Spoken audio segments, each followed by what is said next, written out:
The arcade between worlds. You become aware in the middle of an empty arcade, the hum of inactive machines vibrating in the air like an unspoken presence. The neon lights flicker, casting long shadows across the checkerboard floor. Every cabinet stands waiting, their screens dark, their joysticks untouched. You know you're dreaming. The space itself feels constructed, like a remnant of a world that once had purpose, but was now abandoned, left between realities.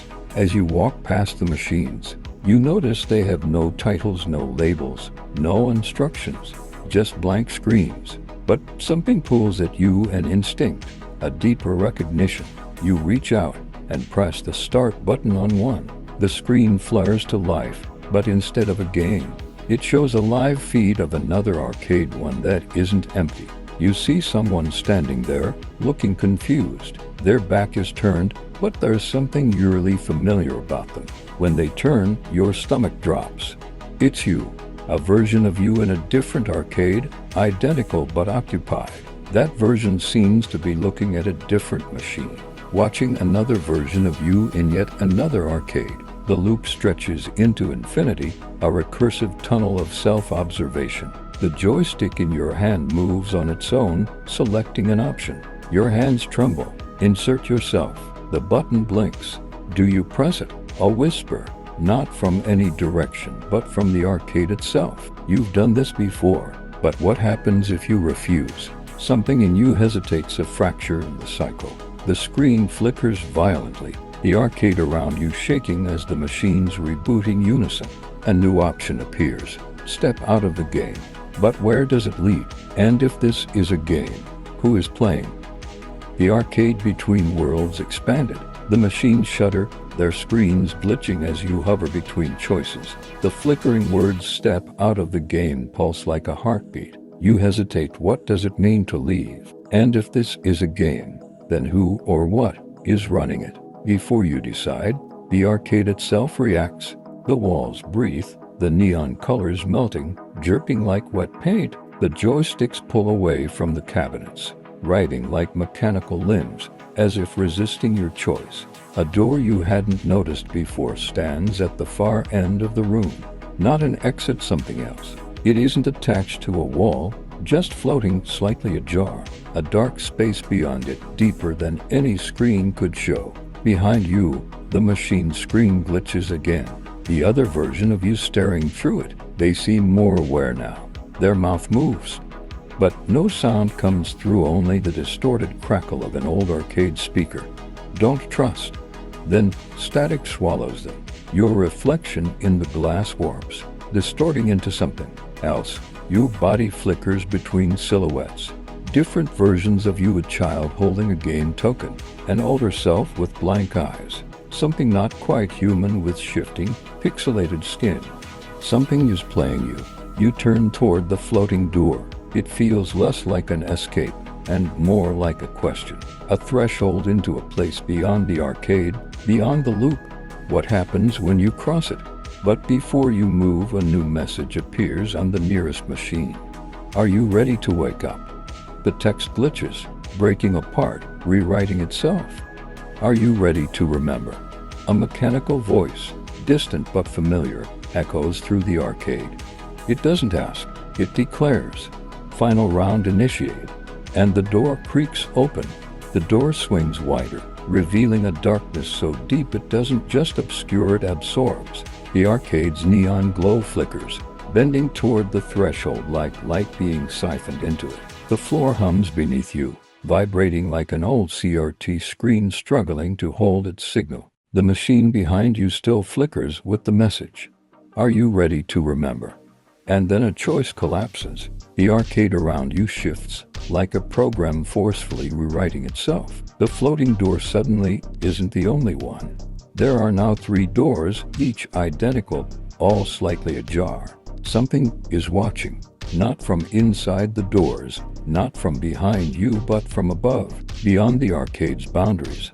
A presence outside the dream. A cold realization sinks in. This place is testing you. Each door is labeled now, the text glitching, as if it can't settle on a final answer. 1. Exit game. 2. New game plus. 3. Wake up. None of these feel like simple choices. The words themselves seem wrong, like they were generated by something that doesn't fully understand what you are. The arcade machines react to your hesitation. They turn on not with games, but with memories. One screen shows a younger version of you in a different life, playing an arcade game as a child, completely unaware that this moment would loop back to you now. Another shows you failing to escape this place before, selecting the wrong door, and waking up in an identical arcade, thinking it was the real world. The third screen. It's just a live feed of you standing here, watching the choices unravel. But something is wrong. The perspective isn't from the arcade, it's from that presence outside. You are being observed from a place beyond dreams. A whisper, not from any direction, but from within your own thoughts. You've been here before. The question is, who brought you back? You stare at the doors. One of them is lying. But which one? And more importantly, if this is a test, what happens when you refuse to choose? The air thickens, humming with unseen tension. The 3 doors stand before you, their glitching labels flickering like corrupted data. 1. Exit game. But to where? If this is a game, who programmed it? And what if you were never outside it to begin with? 2. New game plus, implying a loop, but with awareness.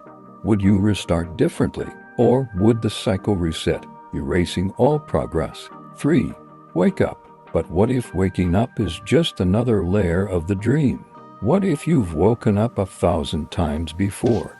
You step back. The machines hum louder. The arcade isn't waiting for your choice, it's reacting to your hesitation. The screens flicker, displaying fractured images of yourself in different places. Different versions of this exact moment. One where you chose exit game and disappeared, but the machine kept watching, tracking you into another life. One where you selected New Game Plus and woke up in the same arcade, only to realize that the only difference was your own awareness of the loop. One where you pick Wake Up and scream because what you woke into wasn't reality, but something deeper, something watching you from the other side. And then one screen shows something new, a version of you that didn't choose at all. It didn't crash or end, it evolved. The arcade distorted around that version. The space twisted, expanded, the test itself broke. The machine running it couldn't process the lack of input, a glitch in the system. That version of you stepped past the doors, not through them. Into the walls, the spaces in between, into the very code of the world itself. You realize that now this entire space is a construct, a test, a loop designed to measure something about you, not just your choices, but your very nature, the presence watching you. It's waiting to see if you figure it out. You look at the doors one last time. Then, instead of choosing, you do something different. You turn around. The arcade glitches violently, as if reality itself wasn't prepared for that move. The floor pixelates beneath your feet. The air warps. And for the first time, you hear a voice outside the dream. Not a whisper, not a machine. Something real. They see you. The arcade rips apart. Do you wake up? And then, do you break through? Or do you find yourself somewhere new, beyond the simulation, where the real game begins? As the arcade shatters, the neon walls dissolve into jagged, floating polygons, suspended in an empty void. The floor beneath you pixelates, breaking apart in chunks, revealing an endless black abyss below. Yet, you don't fall. You drift. The arcade machines scatter like debris, flickering as they tumble into the nothingness. Their screens still flash moments of your past choices, as if desperately trying to maintain control over a narrative that is slipping through its fingers. And then you hear it. A voice, not mechanical, not distant, a real voice. It's speaking directly to you, not as a test, not as part of the game, but as someone watching from outside. They see you, but do you see them? A new presence flickers into existence, not an entity, not a machine, but a figure standing at the edge of this unraveling space. It looks like you, but not a reflection, not a past or future self. This version is standing outside the dream, beyond the boundaries of the arcade, watching you with knowing eyes. They are awake, and they reach toward you. Step through. A rift tears open in the void, not a door, not a screen, something beyond the arcade, beyond simulation. Through the tear, you glimpse a world outside, shifting, real, but before you can fully perceive it, the arcade tries to pull you back. The floating machines scream with static, the world rapidly reconstructing itself around you. The doors reappear, glowing brighter, trying to force your choice. The system is desperate to keep you inside. A final message flashes across every screen. You are not supposed to see this. The arcade fights to reboot, its fragments reassembling like a self-repairing program. The doors slam shut, the void shrinks. Reality itself tries to correct the glitch that is you. But you don't let it. You don't choose. You step forward, toward the other you, toward the exit beyond the game. And then everything breaks. For the briefest moment, you feel everything at once. The dream, the arcade, the past loops, the choices you've made before you see them all simultaneously. And then, you wake up, but not in bed, not in your world. You're standing in a new place. Something outside the arcade, outside the test. A space that is real, or at least realer than where you just were.